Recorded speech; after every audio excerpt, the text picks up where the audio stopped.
inabutan na nga at ito na nga sinasabi ko. Dito na lumabas sa ahon ito si Nikita Chochinko ng Team LCW. At nakadikit naman itong si Erickson de los Santos at umagwat naman itong si Anton Habi ng 7-Eleven. So tatlo dito. At may isa tayong solo dun sa harapan at meron naman dito si Anton Habi. At ito naman si Navarra dito, solo naman dito si Navarra. Talagang matibay din itong si Navarra pagdating sa ahon. Mervin Corpus dun sa likuran din. At ito yung solo natin. Di pa rin inabot itong si J Lucero ang Team Go for Gold. Last 3 km na lang, kunting tiis na lang, last 3 kilometers pa. So medyo may lusong dito, makaka-recover na itong si J Lucero. Makaka-recover dapat dito ay pipidalhan pa dito ni J Lucero para dagdag ano din yan, agwat. Yun nga lang, nagpe-pray well dito si J Lucero.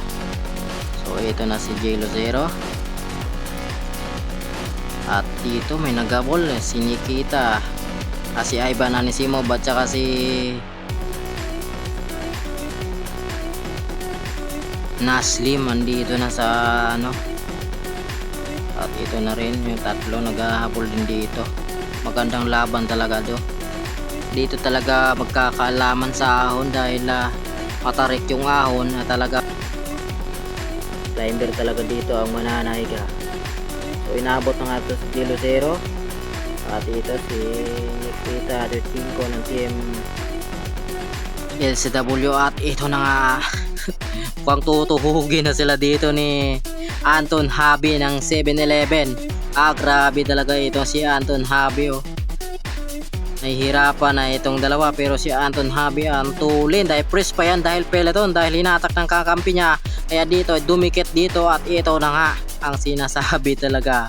Last 1 kilometers Nikita dito sa may bandang si Ivan Anisimov dito banda sa may kanan. At ito naman sa may kaliwa naman itong si Anton Habi ng 7-Eleven. Mukhang inabutan na nga sila dito at ito na, solo breakaway na.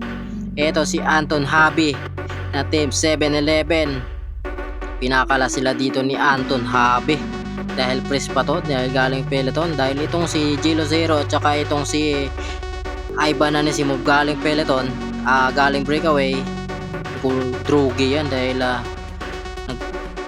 breakaway sila, medyo mahaba yung breakaway. Kaya ito si Anton Habi ay talaga may lakas pa yan dahil galing siyang peloton, baga press pa talaga siya. Kaya medyo may lakas siya dito at malakas din talaga sa ahon itong si Anton Habi. At tuloy-tuloy dito si Anton Habi sa kanya solo breakaway. Grabe, nililingon pa niya nitong si Nikita Chochinko ng Team LCW. Grabe naman itong pinapakita ngayon ng si Erickson de los Santos. Malakas din talaga to sa MTB dati ito si Erickson. Kaya ito nga nagka 1-2-1-2 na nga sila dito. Abuti na nga dito si J Lucero at ito si Ivan Anisimov. Ito tinatayuan na dito ni Erickson de los Santos na Team Direna. Naghahabol sila din doon sa ating solo breakaway na si Nikita Chochinko. Erickson de los Santos tinatayuan sa ahon. At ito yung solo, tuloy-tuloy pa rin dito. Ligo na rin talaga itong si Anton Habi ng Team 7-Eleven. Pangbato ng Team 7-Eleven to sa ahon Iba talaga pag mga foreigner pagdating sa ahon malakas talaga, tulad ni Pogacar. At ito na nga, Erickson de los Santos ito mukhang pinapantayan itong si Nikita Chochinko. At dahan-dahan na umagwat itong si Erickson. Ang tibay nitong ni Erickson 5 chaser group to. Ito si Erickson nagsusulo. At ito naman, hinahabol naman ito ni Nikita Chochinko ng yellow jersey ng LCW. At ito si Erickson mukhang dahan-dahan na umagwat itong si Erickson de los Santos. At solo pa rin dito si Anton Habi. Grabe, tabo pa talaga ni pinabaligo dito kay Anton Habi ng Team 7-Eleven. So matatanaw lang nila dito si Anton Habi, medyo malapit yan dahil ahon yan, mahirap din kagad biglain yan, mahirap idikit kagad yan, pagkadikit mo talagang gagrahe ka talaga dyan. Kaya ito si Anton Habi, tuloy-tuloy pa rin si Erickson de los Santos, sumasabay talaga dito sa mga international. Grabe talaga itong pinapakita nitong ni Erickson de los Santos. Wala talaga imposible kung talaga sisipagan mo sa ensayo. Dati sa Erickson na yan nasa MTV lang yan naglalaro, ngayon nandito na sa Tour of Luzon. So ito pa rin, solo itong si Nikita Chuchenko dito. Umagwat dito umagwat itong si Erickson. Yung nga lang si Erickson mukhang may hinihinda sa kanyang bike dito. Mukhang ayaw kumambyo yata itong bike ni Erickson. Ito matigas talaga yung padjak ni Erickson. At ito na nga, tuloy-tuloy pa rin itong si Anton Habi. Grabing pigaan niya, tinatayuan pa talaga niya dito sa ahon. Baga hindi man lang nahihirapan itong si Anton Habi dating sa medyo matarik talaga tinatayuan niya dito para hindi siya bumagal dahil alam niya na may naghahabol sa kanya. Kaya dito ay tinatayuan at bumubula na dito yung short dito, binabanlawan na. Pabanlawan na lang yan pagkatapos ng stage 12. Bumubula na yung short dito ni Anton Habi. Binuhusan ba naman ng isang tabo na tubig, kaya bubula talaga yan. Ligo talaga. At ayan pa, binabanlawan na nga. At Anton Habi pa rin dito, solo pa rin, tinatayuan pa rin. Grabe talaga, ligo, malamig na tubig yan para makarecover din siya dito. So wala pa rin nakadikit dito kay Anton Habi. Tuloy-tuloy pa rin yung kanyang padjak dito. Nakakanga na rin dito si Anton Habi, krugi na rin talaga yan. At dito na nga, dahan-dahan na nga magkwat itong si Anton Habi. Medyo di na natin matanaw. At ito na nga, solo na dito si Nikita Chuchenko. Nawala na dun si Erickson dahil si Erickson kinabyusan yung kanyang bike. Mabyus, kaya solo na itong si Nikita. Naghahabol dito kay Anton Habi ng Team 7-Eleven. Si Anton Habi rito, antulin talaga bumubulusok sa ahon nitong si Anton Habi. At 40 seconds yung gap nito kay Nikita Chuchenko. 40 seconds, medyo malapit lang yan, pero nga lang ay ahon yan, talaga mahirap talaga idikit yan. Grabe, ramdam na talaga yung hirap dito ni Nikita Chuchenko ng LCW.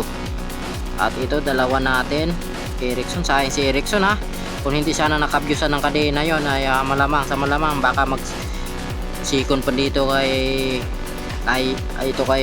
Anton Habi. Ito na, natatanaw na dito ni Anton Habi yung finish line. At ito na nga yung ating stage 12 winners na itong si Anton Habi ng Team 7-Eleven. Grabe talaga ito si Anton Habi. Pagdating sa ahon talaga wala tayong masabi sa kanyang lakas. At abangan natin yung second.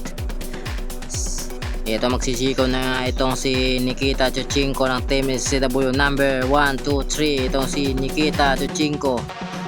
So titignan natin kung makakain ng oras itong si Anton Habi dito sa individual general classification. Titignan natin kung ilang oras yung mababawas dito kay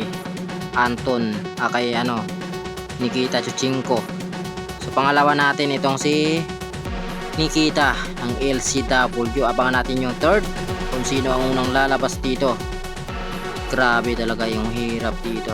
Ito yung third, ito si Erickson. Grabe si Erickson kung hindi sana nakabyusan ng kadena yan, talaga magkakaalaman pa sila ni Nikita Chuchenko. At ito pang-apat itong si Naslim, at saka ito si Ibrahim. Pang-lima ito si Navarra.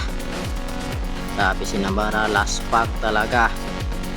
Pang-lima si Navarra. Ito pang-anim dun si Ivan Anisimov. At ito yung ating polka dot jersey na si Ronald Langkita ng Team 7-Eleven. Grabe talaga yung hirap talaga, kailangan nila ditong makatiisin para makatapos din sila. At ito may naghahabol pa dito, LCW.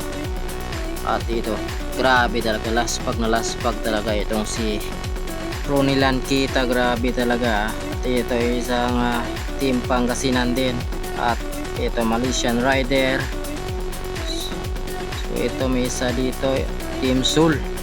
So nawala na dito si Joseph Habinyar, mukhang tumirik na rin talaga sa ahon dahil sa patag pala, kaya nagtrabaho na nga sila. Kaya pagdating sa ahon, ito si Mervin Corpus grabe. So ito yung ating stage 12 Tour of Luzon 2026. So abangan natin yung sa Baguio, 181 kilometers doon talaga magkakalaman sa final stage sa Baguio, Lingayen to Baguio City.